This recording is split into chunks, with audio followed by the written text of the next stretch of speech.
Ever wondered why money and sex work go together like peanut butter and jelly? I mean, who would have thought the two would make such a, well, interesting sandwich?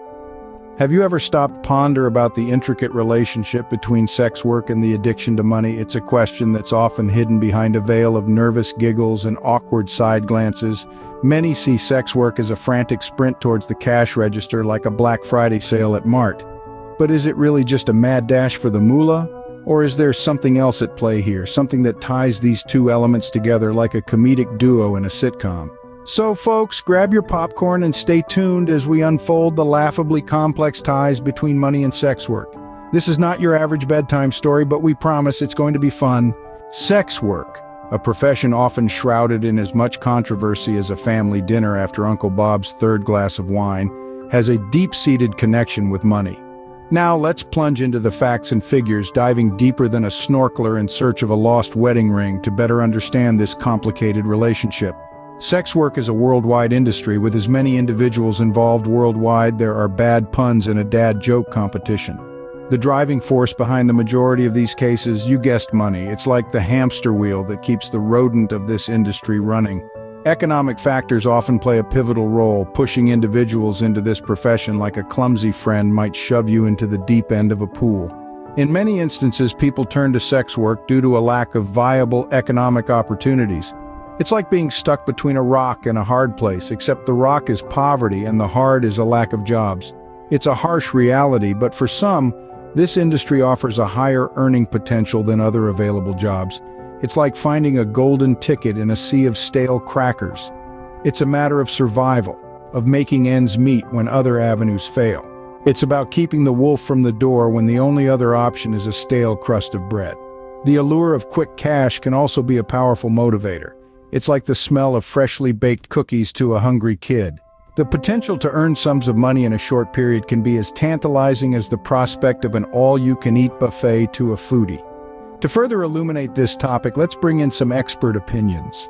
According to leading sociologists and psychologists, the lure of financial gain can result in a sort of addiction. It's like being hooked on a Netflix series, but the stakes are much higher. But remember, these are just facts and figures, not judgments. There is neutral Switzerland in a world war. Each individual story is unique, and it's crucial that we approach this topic with the sensitivity of a bomb disposal expert. But that's just one side of the coin. Let's flip it over like a pancake on a Sunday morning. Money, the irresistible candy for many in the sex work industry, can often turn into a sour gum that doesn't quite leave the mouth. It's like a glittering disco ball in the vast desert of life. A little too bright, a bit too shiny, beckoning to many. Fancy a dance, anyone? Now, how does this fascination turn into an addiction? That's the million-dollar question, isn't it? Picture this. The ability to earn substantial amounts quicker than the time it takes to make a microwave popcorn becomes an irresistible temptation. Now, that's some tempting popcorn, right? The sex work industry, for some, provides this quick popcorn money. A study that probably had researchers with their jaws dropped found that a significant proportion of sex workers in big cities can earn up to 4 times the minimum wage in a single night. It's like hitting a mini lottery every night, tough to turn away from, huh? However, experts, always the party poopers, argue that it's not just about the numbers.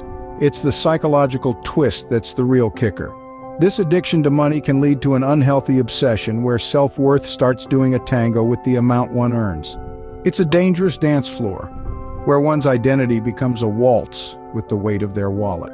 Dr. Jane Doe, a psychologist who probably doesn't need to worry about her wallet's weight, says that this addiction can result in a funhouse mirror version of reality. The chase for more money becomes an endless pursuit, much like chasing your own tail. It often leads to stress, anxiety, and even depression. Eventually, the allure of money isn't as glamorous as it appears.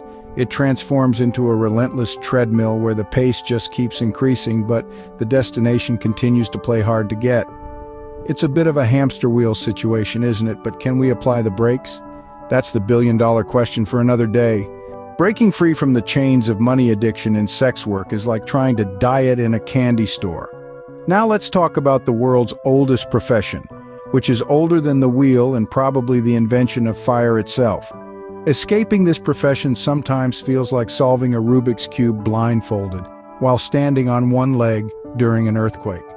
It's not as easy as just saying goodbye to the gold digger lifestyle and declaring TGIF. Rather, it involves diving headfirst into a pool of issues like economic turbulence that could turn a librarian into a gold prospector in the not-so-sunshiny world of the sex industry.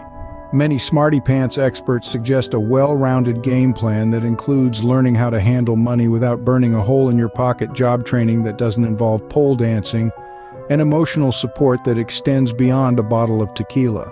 By equipping these individuals with the right gold panning tools and maybe a compass, we can offer them alternatives that don't involve hoping to win the lottery before their morning coffee. On a lighter note, which is much needed in this heavy topic, we need to change our societal attitudes too. Let's view these gold diggers as more than just miners in the world's most resilient business, understanding that their career choices are often a result of a shortage of options and not an unquenchable thirst for shiny objects. By reducing stigma and discrimination, we can create a supportive atmosphere for their transition from the gold mines to new, shiny, and hopefully less physically exhausting vocations. Change is possible, but it would require a gold rush of combined efforts from, and come on, wouldn't it be a hoot if for once another profession could brag about being the oldest profession in the world? So, we've unraveled the complex relationship between sex work and money addiction. It's a bit like untangling a necklace made of dollar bills, isn't it? We've seen how the allure of money can lead to a cycle that's hard to break, almost as hard as breaking a piñata without a stick. But remember, understanding this complex relationship is crucial. It's the kind of stuff you'd want to know for a very niche trivia night. It calls for empathy, not judgment, and action, not indifference. Unless you're indifferent to winning trivia, in which case carry on. Knowledge is power, and with it we can help break this cycle. It's like having a hammer for that stubborn piñata.